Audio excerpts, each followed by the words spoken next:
केंद्रीय गृह मंत्री अमित शाह बीएसएफ के 61वें स्थापना दिवस समारोह में हुए शामिल। कहा, देश की सीमाओं की सुरक्षा में महत्वपूर्ण भूमिका निभा रहा है बॉर्डर सिक्योरिटी फोर्स। रक्षा शक्ति विश्वविद्यालय के पहले दीक्षांत समारोह में राज्यपाल संतोष कुमार गंगवार ने प्रदान की डिग्रियां। रक्षा राज्य मंत्री संजय सेठ और उच्च शिक्षा मंत्री सुदीप कुमार भी रहे मौजूद। मुख्यमंत्री का पलामू दौरा रद्द। वित्त मंत्री राधाकृष्ण किशोर ने नीलांबर पीतांबर से किया राज्यव्यापी सेवा अधिकार सप्ताह का शुभारंभ। और राज्य स्तरीय स्कूली फुटबॉल प्रतियोगिता में हजारीबाग, लोहरदगा और गुमला की टीम बनी चैंपियन। साइकिलिंग में रहा रांची का दबदबा।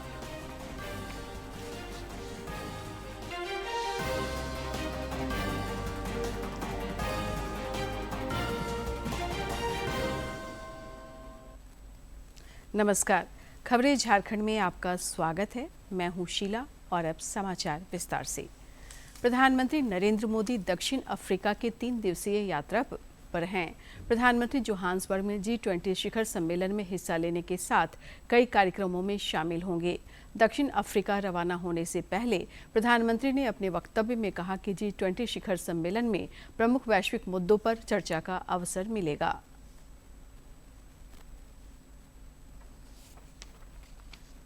मैं दक्षिण अफ्रीका की अध्यक्षता में जोहान्सबर्ग में आयोजित हो रहे 20वें G20 नेताओं के शिखर सम्मेलन में हिस्सा लूंगा। ये एक विशेष शिखर सम्मेलन होगा क्योंकि ये अफ्रीका में आयोजित होने वाला पहला G20 शिखर सम्मेलन होगा। 2023 में भारत की G20 की अध्यक्षता के दौरान अफ्रीकी संघ G20 का सदस्य बन गया था। ये शिखर सम्मेलन प्रमुख वैश्विक मुद्दों पर चर्चा का एक अवसर होगा। इस वर्ष के G20 का विषय एकजुटता, समानता और स्थिरता है, जिसके माध्यम से दक्षिण अफ्रीका ने नई दिल्ली, भारत और रियो डी जेनेरियो, ब्राजील में आयोजित पिछले शिखर सम्मेलनों के परिणामों को आगे बढ़ाया है। मैं शिखर सम्मेलन में वसुधैव कुटुंबकम और एक पृथ्वी, एक परिवार और एक भविष्य के हमारे दृष्टिकोण के अनुरूप भारत का दृष्टिकोण प्रस्तुत करूंगा। मैं भागीदार देशों के नेताओं के साथ अपनी बातचीत और शिखर सम्मेलन के दौरान आयोजित होने वाले छठे IBSA शिखर सम्मेलन में भाग लेने के लिए उत्सुक हूं। इस यात्रा के दौरान मैं दक्षिण अफ्रीका में भारतीय प्रवासियों के साथ अपनी बातचीत की भी प्रतीक्षा कर रहा हूं, जो भारत के बाहर सबसे बड़े प्रवासियों में से एक है।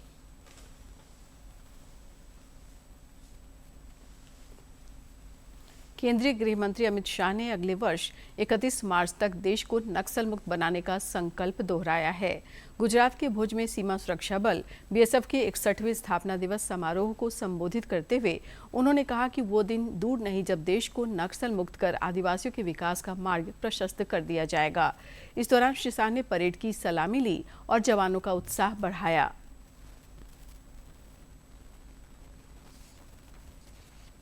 के हरिपर में BSF के 176वें बटालियन कैंपस में BSF के 61वें स्थापना दिवस कार्यक्रम में शामिल हुए। समारोह के दौरान अमित शाह ने देश की सीमाओं की रक्षा में BSF के जवानों का उत्साह बढ़ाया। गृह मंत्री ने परेड की सलामी ली और शहीद जवानों को नमन किया। इस मौके पर उन्नत तकनीक, आधुनिक उपकरणों और नई सुरक्षा रणनीतियों को भी प्रदर्शित किया गया। समारोह के दौरान अमित शाह ने देश की सीमाओं की रक्षा में BSF के जवानों का उत्साह बढ़ाया।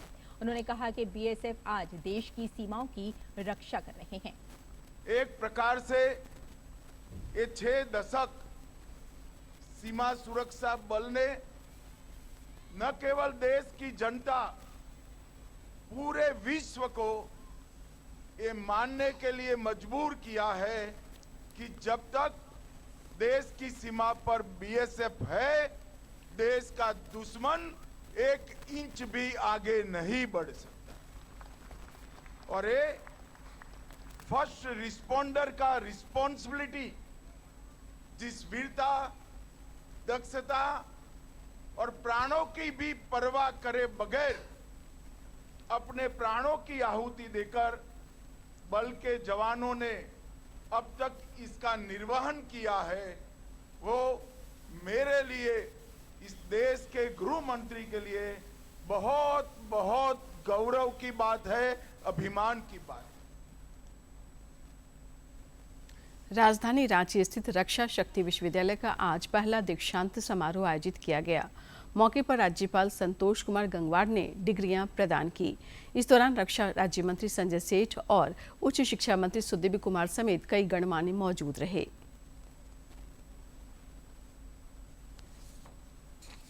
रक्षा शक्ति विश्वविद्यालय के प्रथम दीक्षांत समारोह में कुल 773 विद्यार्थियों को डिग्रियां प्रदान की गईं। वहीं 21 अव्वल विद्यार्थियों को कुलाधिपति सह राज्यपाल संतोष कुमार, रक्षा राज्य मंत्री संजय सेठ और राज्य के उच्च एवं तकनीकी शिक्षा मंत्री सुदीप कुमार ने गोल्ड मेडल प्रदान किया। इस दौरान राज्यपाल ने कहा कि आने वाले दिनों में यहाँ के विद्यार्थी साइबर अपराध के नियंत्रण में महत्वपूर्ण भूमिका निभाएंगे। इसका उद्देश्य केवल एक एकेडमिक संस्था स्थापित करना नहीं था, बल्कि ऐसा प्रशिक्षण केंद्र द्वारा विकसित करना था जो युवाओं में अनुशासन, सुरक्षा दृष्टि, वैज्ञानिक सोच और प्रशासनिक दक्षता का समन्वित विकास कर सके। दीक्षांत समारोह के दौरान रक्षा राज्य मंत्री संजय सेठ ने विद्यार्थियों का हौसला बढ़ाया और देश की सुरक्षा में अहम भूमिका निभाने की अपील की। उन्होंने कहा कि दुनिया अब भारत के बढ़ते कदम की ओर देख रही है, क्योंकि भारत के युवा विश्व पटल पर अपनी प्रतिभा का लोहा मनवा रहे हैं। माने कहते वातावरण ने पंख लगा दिया आपको। आप कितनी दूर तक दौड़ो, कितने तेज दौड़ो, यह आप पे निर्भर है। क्यों? आपको पूरी तरह दक्ष करके, पूरी तरह नेशन फर्स्ट, राष्ट्र प्रथम के भाव से आपको काम करने का अवसर है। और आपको काम करने का अवसर राष्ट्र की सुरक्षा, राज्य की सुरक्षा। वहीं समारोह में शामिल उच्च एवं तकनीकी शिक्षा मंत्री सुदीप कुमार ने विद्यार्थियों को भविष्य की शुभकामनाएं दी। साथ ही सामान्य पाठ्यक्रमों से इतर राष्ट्र की आंतरिक सुरक्षा के लिए विशेष पाठ्यक्रम को चुना, जो आने वाले दिनों में देश के नागरिकों को सुरक्षा प्रदान करेगा। आज रक्षा शक्ति विश्वविद्यालय से निकले हुए आप तमाम विद्यार्थी भारत की आंतरिक सुरक्षा से लेकर अपराध के अनुसंधान से लेकर समाज को अपराध मुक्त रखने के लिए विभिन्न एजेंसियों को अपने तथ्यों और अन्वेषण के आधार पर अपराध कर्म के तह तक पहुंचने में आने वाले दिन में जो आप मदद करेंगे वो वास्तव में समाज की एक बेहतरीन मदद होगी। वहीं गोल्ड मेडल प्राप्त करने वाले विद्यार्थी काफी उत्साही दिखे। उन्होंने इस दीक्षांत समारोह को ऐतिहासिक बताया और कहा कि आने वाले दिनों में वो देश हित में काम करेंगे। तो मुझे बहुत खुशी हो रही है कि मुझे राज्यपाल के द्वारा मुझे गोल्ड मेडल मिला है और शायद मेरी मेहनत और मेरे टीचर्स की मेहनत और मेरे माँ बाप की वजह से ही मुझे ये मिला है। मेरे मम्मी पापा जो यहाँ पे आए हुए हैं उनके लिए भी बहुत अच्छा लग रहा है कि वो उन्होंने विटनेस किया एक ऐसा प्राउड मोमेंट, गोल्ड मेडल मेरे बैच का। चीज़ शेयर करते हुए मुझे बहुत खुशी हो रही है कि ये मेरा लेगेसी है फैमिली का, कि मेरे फैमिली मेम्बर्स में लगभग सारे लोगों को गोल्ड मेडलिस्ट ही मिला है। तो मैं जब पढ़ रही थी 3 साल में, तो मेरे मन में ये नहीं था कि मुझे भी गोल्ड मेडल लाना है। आज ये गोल्ड मेडल मिलने से ज़्यादा मेरे लिए गर्व का विषय है कि मैं इस यूनिवर्सिटी का छात्र हूँ। दीक्षांत समारोह में झारखंड रक्षा शक्ति विश्वविद्यालय के कुलपति राहुल कुमार पुरवार, कुल सचिव डॉक्टर हेमेंद्र कुमार भगत, विभिन्न विभागों के विभागाध्यक्ष, विश्वविद्यालय परिवार के सदस्य समेत बड़ी संख्या में विद्यार्थी शामिल हुए। डीडी न्यूज के लिए रांची से सहयोगी सौरभ और सूरज के साथ प्रणय प्रबोध की रिपोर्ट। सेवा का अधिकार सप्ताह आज से राज्य भर में शुरू हो गया है। ये कार्यक्रम 28 नवंबर तक चलेगा। राज्य सरकार की पहल आपकी योजना आपकी सरकार आपके द्वार के तहत कार्यक्रम आयोजित किया जा रहा है और राज्य भर की पंचायतों में शिविरों का आयोजन किया जा रहा है। कार्यक्रम का शुभारंभ पलामू जिले के नीलांबर पीताम्बरपुर प्रखंड से किया गया। वित्त मंत्री राधाकृष्ण किशोर ने इसका उद्घाटन किया। इससे पहले कार्यक्रम का उद्घाटन मुख्यमंत्री हेमंत सोरेन करने वाले थे, लेकिन आखिरी समय में उनका पलामू दौरा रद्द हो गया।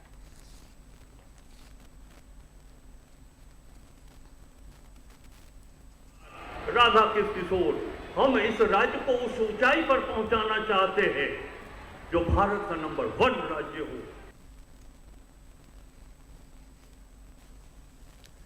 प्रवर्तन निदेशालय ईडी धन शोधन मामले में अवैध कोयला खनन के खिलाफ धनबाद के बड़े कोयला कारोबारी एलवी सिंह और उनके भाई कुंभनाथ सिंह के ठिकानों पर दबिश दी है। ईडी की टीमें सरायढेला के देव विला, बैंक मोड़ के शांति भवन, निरसा के टालडांगा में विनोद महतो तथा भूली में सनी केशरी के ठिकानों सहित करीब दर्जनों स्थानों पर छापेमारी कर रही है। जांच एजेंसी सभी स्थानों पर दस्तावेज और डिजिटल रिकॉर्ड खंगालने में जुटी है।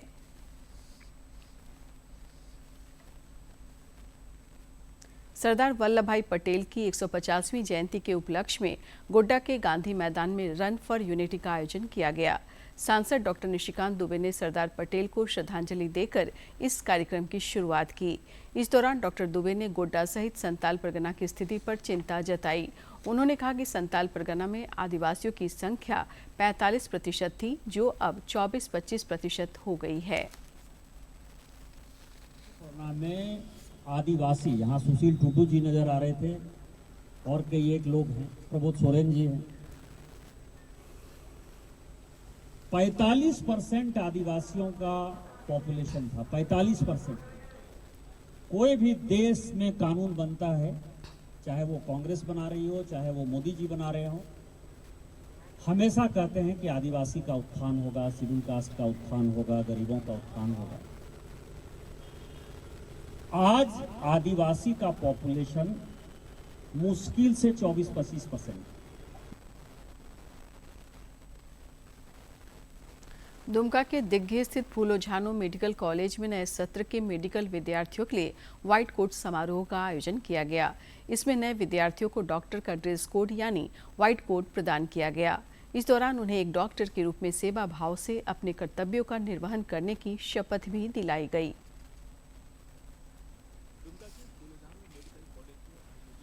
व्हाइट कोट सेरेमनी में नए मेडिकल छात्रों को न केवल डॉक्टर ड्रेस कोड प्रदान किया गया, अपितु उन्हें सेवा भाव से कर्तव्य निर्वाह करने की शपथ भी दिलाई गई।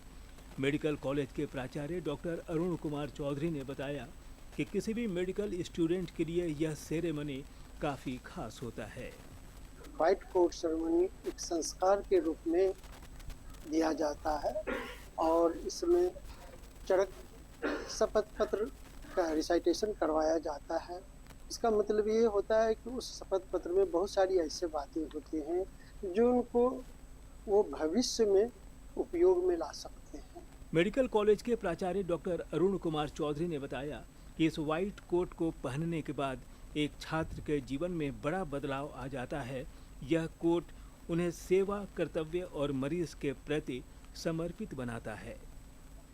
उन्हें शपथ दिलाया जाता है कि वह पेशेंट के प्रति तन, मन, धन से समर्पित रहेंगे। ओथ का मतलब यही होता है कि जब कभी भी उन्हें ज़रूरत, पेशेंट को ज़रूरत पड़ेगा, तो अपने पारिवारिक चीज़ को नहीं देखते हुए, अपनी कठिनाई को नहीं देखते हुए पेशेंट के लिए उपलब्ध रहेंगे, मन से भी रहेंगे।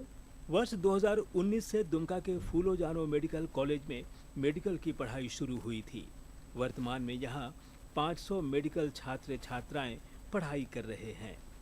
दुमका से आर.के. नीरद की रिपोर्ट। राज्य के सरकारी स्कूलों में पढ़ाने वाले शिक्षकों के क्षमता विकास के लिए टीचर नीड असेसमेंट के तहत आयोजित 3 दिवसीय आकलन परीक्षा आज संपन्न हुई। इस परीक्षा में राज्य के 1 लाख से अधिक शिक्षकों ने हिस्सा लिया। राज्य भर में इस परीक्षा को लेकर 63 प्रखंडों में परीक्षा केंद्र बनाए गए थे। तीनों परीक्षा दिवसों को मिलाकर बोकारो जिले में सर्वाधिक 5000 से अधिक शिक्षक शामिल हुए। रांची स्थित राज्य कार्यालय में आयोजित टीचर नीड असेसमेंट की आकलन परीक्षा में 172 शिक्षक शामिल हुए। भारत सरकार के वित्त मंत्रालय द्वारा धनबाद में आपकी पूंजी आपका अधिकार कार्यक्रम आयोजित किया गया। कार्यक्रम का उद्घाटन धनबाद विधायक राज सिन्हा ने किया। इस दौरान कई बैंकों के अधिकारी भी मौजूद थे। मौके पर अनक्लेम्ड पूंजी के कुशल और त्वरित निपटारे को सुगम बनाने की जानकारी दी गई। श्री सिन्हा ने बताया कि सिर्फ झारखंड के बैंकों में ही 150 करोड़ अनक्लेम्ड रुपए पड़े हैं। इसकी जानकारी उद्गम पोर्टल से भी प्राप्त की जा सकती है।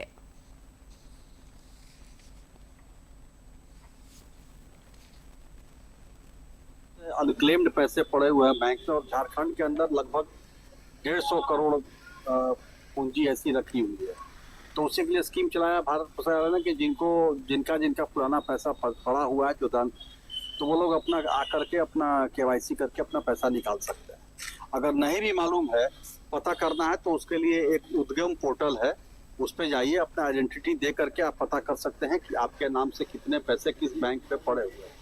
उस पे जा करके अगर पैसा आपका है जो अनक्लेम्ड खाता में पड़ा हुआ, तो आप उस पैसे को निकालिए, अपना इस्तेमाल कीजिए। से पहले सरकार ने 30 नवंबर को सर्वदलीय बैठक बुलाई है। इसे लेकर संसदीय कार्य मंत्री किरण रिजिजू ने सभी दलों के फ्लोर लीडर्स को पत्र लिखा है।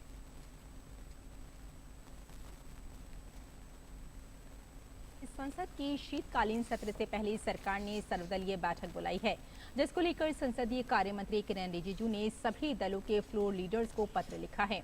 ये बैठक 30 नवंबर को सुबह 11 बजे बुलाई गई है। इस बैठक में शीतकालीन सत्र में उठाए जाने वाले मुद्दों और सरकार के कामकाज के साथ साथ सत्र के विधेयकों के बारे में जानकारी दी जाएगी। इसके अलावा सत्र सुचारू रूप से चलाने के लिए विपक्ष से सहयोग और आम राय बनाने का प्रयास भी होगा। गौरतलब है कि संसद का शीतकालीन सत्र 1 दिसंबर से 19 दिसंबर तक चलेगा। 19 दिन के सत्र में 15 बैठकें की जाएंगी और सरकार के एजेंडे में कई महत्वपूर्ण बिल हैं जो इस सत्र में सरकार पारित करने का प्रयास करेगी। भारतीय अंतर्राष्ट्रीय फिल्म महोत्सव के 56वें संस्करण का आज दूसरा दिन है। फिल्मों से जुड़ी हुई गतिविधियां सुबह से ही चल रही हैं। पणजी स्थित कला अकादमी में सूचना और प्रसारण राज्य मंत्री डॉक्टर एल मुरुगन तथा सूचना और प्रसारण मंत्रालय के सचिव संजय जाजू ने प्रतिष्ठित मास्टर क्लास श्रृंखला का शुभारंभ किया।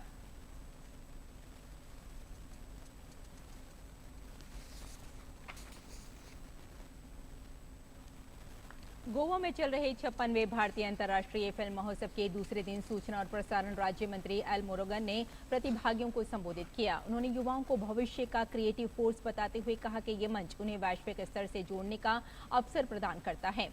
मंत्री एल मुरुगन ने कहा कि प्रधानमंत्री नरेंद्र मोदी का विकसित भारत 2047 का मिशन भी युवा शक्ति पर आधारित है। आने वाले समय में देश का नेतृत्व यही युवा संभाले।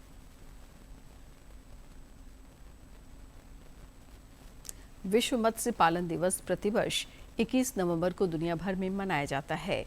इस दिवस का मुख्य उद्देश्य विश्व में मत्स्य पालन के स्थायी भंडार के महत्व को उजागर करना, छोटे पैमाने के मछुआरों के मानवाधिकारों को मजबूत करना और मछुआरा समुदाय की कार्य स्थितियों में वास्तविक बदलाव लाना है।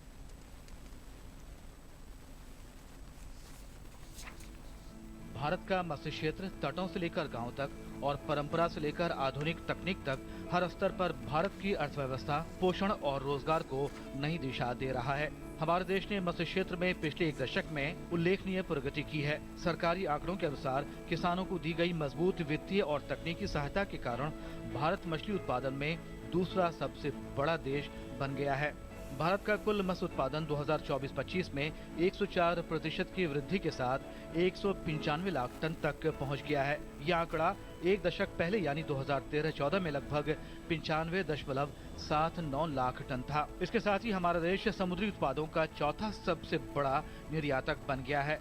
2014-15 में 8वें स्थान से भारत ने 2024-25 तक ये महत्वपूर्ण वृद्धि हासिल की है। इस अवधि में एक्वाकल्चर, कोल्ड चेन और अंतर्राष्ट्रीय गुणवत्ता मानकों में सुधार की बदौलत निर्यात बढ़कर $5.4 बिलियन से $7.2 बिलियन हो गया है। टिकाऊ मत्स्य पालन, जलीय पारिस्थितिकी तंत्र और मछुआरा समुदायों की आजीविका की रक्षा की आवश्यकता को रेखांकित करने वाला विश्व मत्स्य दिवस प्रत्येक वर्ष 21 नवंबर को मनाया जाता है। इस साल का विश्व मत्स्य दिवस भारत का नीला परिवर्तन, समुद्री भोजन निर्यात में मूल्य संवर्धन को मजबूत करना थीम के साथ मनाया जा रहा है। इसके उद्देश्यों में समुद्री खाद्य और मीठे पानी के उत्पादों के निर्यात को बढ़ाना, गुणवत्ता, डिजिटल ट्रेसेबिलिटी और अस्थायी मत्स्य पालन पर ध्यान केंद्रित करना शामिल है। इसके साथ ही प्रधानमंत्री मत्स्य संपदा योजना जैसी पहलों के माध्यम से सरकार मत्स्य farming infrastructure, hatcheries, cold chain, processing units और मछुआरों के कल्याण पर विशेष ध्यान दे रही है। बुनियादी ढांचे के विकास के लिए इस योजना के अंतर्गत 21,274.16 करोड़ रुपए की मत्स्य विकास परियोजनाओं को स्वीकृति दी गई है। इसके अतिरिक्त मछुआरों और मछली किसानों को किसान क्रेडिट कार्ड दिए जा रहे हैं। देश में लैंड फिश फार्मिंग भी तेजी से बढ़ रही है। नई तकनीकों जैसे बायोफ्लॉक और RAS की मदद से छोटे किसान भी बड़े पैमाने पर उत्पादन कर पा रहे हैं। मत्स्य पालन न सिर्फ भोजन सुरक्षा का एक बड़ा स्तंभ है, बल्कि ये ग्रामीण आजीविका का भी महत्वपूर्ण स्रोत है। इसलिए विश्व मत्स्य दिवस सिर्फ उत्सव का नहीं, बल्कि भविष्य की जिम्मेदारियों को याद करने का दिन है, ताकि समुद्र की जीवंतता और मछुआरों की आजीविका दोनों को सुरक्षित रखा जा सके। Shamim Akhtar, DD news. जामताड़ा के गांधी मैदान में सांसद खेल महोत्सव के तहत खो-खो तथा कबड्डी प्रतियोगिता का आयोजन हुआ, जिसमें प्रतिभागियों ने दम दिखाया।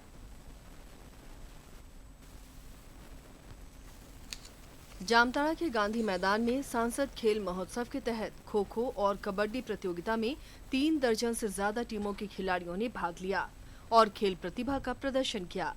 खेल महोत्सव के संयोजक हरिमोहन मिश्रा और पूर्व जामताड़ा नगर पंचायत अध्यक्ष वीरेंद्र मंडल ने सांसद खेल महोत्सव की शुरुआत की और प्रतिभागियों का उत्साह बढ़ाया। सांसद खेल महोत्सव के माध्यम से पूरे देश में, देश के हर एक जिला, ब्लॉक और ग्रामीण स्तर तक जो प्रतिभाशाली हमारे खिलाड़ी हैं, बच्चे हैं, बच्चियां हैं, नौजवान हैं, उनको एक खेलने का बहुत बड़ा उचित प्लेटफॉर्म मिला है। जो हमारे देश के यशस्वी प्रधानमंत्री नरेंद्र दास मोदी जी ने पूरे देश में ये खेल का आयोजन करवाया है और पिछले 2 महीने से ये खेल चल रहा है। ग्रामीण स्तर की खेल प्रतिभा को मंच देने के उद्देश्य से प्रधानमंत्री के आह्वान पर शुरू किए गए इस सांसद खेल महोत्सव को लेकर खिलाड़ी काफी उत्साहित दिखे। उन्होंने सांसद खेल महोत्सव के आयोजन को सराहा। हमारे यहाँ ऐतिहासिक गांधी मैदान पे संसद खेल महोत्सव का आयोजन हुआ है। हम लोगों को ये संसद खेल महोत्सव बहुत ही अच्छा हम लोगों के लिए, पहले तो होता था गेम, बट इस टाइप में नहीं होता था। इस संसद खेल महोत्सव के थ्रू हम लोग आगे भी जा सकते हैं। उम्मीद है कि हाँ, हम लोग आगे जाएंगे। मैं प्रधानमंत्री को धन्यवाद बोलना चाहती हूँ कि वो इस टाइप का आयोजन किए हैं। पहले हम लोग को उतना अच्छे से मौका नहीं मिलता था खेलने का, बट इस सांसद खेल महोत्सव के थ्रू हम लोग को मौका मिला है और अच्छे से खेलने का, और इसके थ्रू हम लोग और उच्च स्तर पे भी जा सकते हैं। खेल के आयोजन में विभिन्न खेल संघों के प्रतिनिधियों ने भी अहम भूमिका निभाई। जामताड़ा से उज्जवल की रिपोर्ट। झारखंड शिक्षा परियोजना परिषद द्वारा आयोजित 3 दिवसीय राज्य स्तरीय स्कूली फुटबॉल और साइकिलिंग प्रतियोगिता संपन्न हो गई है। रांची के मेगा स्पोर्ट्स कॉम्प्लेक्स में आयोजित इस प्रतियोगिता में अंडर 14 बालिका फुटबॉल का खिताब हजारीबाग ने जीता। अंडर 17 बालक वर्ग में लोहरदगा, जबकि बालिका अंडर 17 में गुमला ने खिताबी जीत हासिल की। वहीं रोड साइकिलिंग में रांची ने 3 वर्गों में ओवरऑल चैंपियन बनकर अपना दबदबा कायम रखा। झारखंड हमेशा से खेल प्रतिभाओं की धरती रही है। गुमला आवासीय बालिका फुटबॉल केंद्र उन बेटियों की पहचान बन चुका है जो अपने पैरों के दम पर देश और प्रदेश का नाम रोशन कर रही हैं। ये केंद्र न सिर्फ फुटबॉल के गुर सिखाता है, बल्कि छोटे गांव की लड़कियों को विश्व स्तरीय मंच तक पहुंचाने का माध्यम भी बन रहा है। गुमला केंद्र से निकली कई खिलाड़ी आज राष्ट्रीय और अंतर्राष्ट्रीय स्तर पर भारत का प्रतिनिधित्व कर रही हैं। कोच बीना किरकिट्टा का मानना है कि इन खिलाड़ियों की सफलता में सरकार की प्रोत्साहन नीतियों का बहुत बड़ा योगदान है। मैंने खिलाड़ियों को बहुत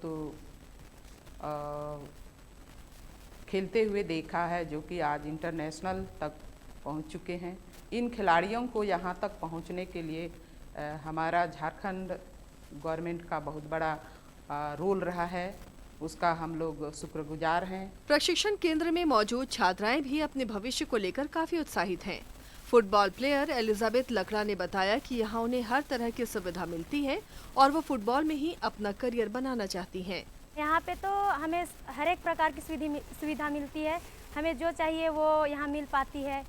और मैं यही लक्ष्य लेके आई हूँ कि मैं फुटबॉल खेल रही हूँ तो मैं फुटबॉल में ही अपना करियर बनाना चाहती हूँ। इसी केंद्र की एक और खिलाड़ी अनीता डुंगडुंग ने अंतर्राष्ट्रीय प्रतियोगिताओं में भाग लेकर देश का नाम रोशन किया है। उन्होंने बताया कि केंद्र से मिली ट्रेनिंग ने उन्हें अंतर्राष्ट्रीय स्तर पर क्वालिफाई करने में मदद की। खेलने के लिए गई थी मैं किर्गिस्तान, इसके बाद भूटान भी गई थी। वहाँ पे भी बहुत ही अच्छा लगा। हम लोग को जो भी ट्रेनिंग मिला उसके अनुसार हम लोग खेलने का प्रयास कर रहे थे और खेले भी और हम लोग क्वालिफाई भी किए। झारखंड के इन बेटियों ने साबित कर दिया है कि अगर उन्हें उचित अवसर, प्रशिक्षण और प्रोत्साहन मिले तो छोटे गांवों से भी विश्व स्तरीय खिलाड़ी निकल सकते हैं। गुमला का यह केंद्र सिर्फ फुटबॉल नहीं सिखा रहा, बल्कि ये झारखंड की बेटियों को आत्मविश्वास और आत्मनिर्भरता की नई उड़ान दे रहा है। Bureau report, DD Jharkhand. Ranchi के जेएससीए स्टेडियम में 30 नवंबर को भारत दक्षिण अफ्रीका के बीच होने वाले वनडे मैच के लिए आज से ऑनलाइन टिकटों की बिक्री शुरू हुई। झारखंड राज्य क्रिकेट संघ अध्यक्ष अजयनाथ शाहदेव ने बताया कि मेजबान भारत और साउथ अफ्रीका वनडे सीरीज के पहले मैच के लिए 27 नवंबर को रांची पहुंचेंगे। उन्होंने बताया कि जेसीए स्टेडियम के काउंटर पर ऑफलाइन टिकटों की बिक्री 25 नवंबर से सवेरे 9 बजे से दोपहर 3 बजे के बीच होगी।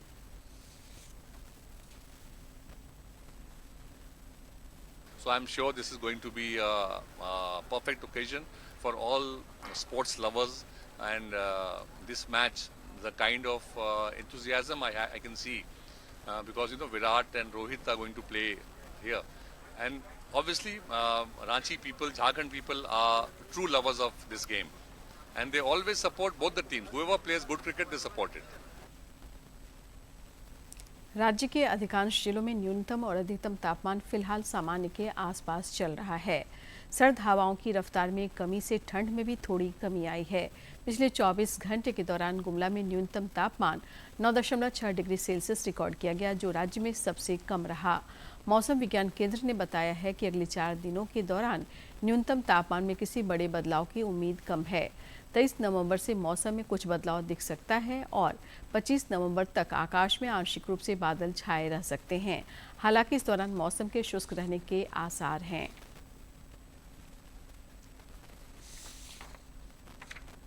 अंत में मुख्य समाचार एक बार फिर।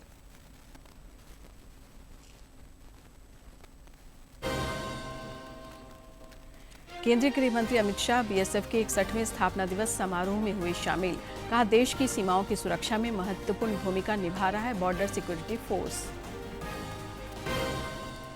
रक्षा शक्ति विश्वविद्यालय के पहले दीक्षांत समारोह में राज्यपाल संतोष कुमार गंगवार ने प्रदान की डिग्रियां। रक्षा राज्य मंत्री संजय सेठ और उच्च शिक्षा मंत्री सुदीव्य कुमार भी रहे मौजूद।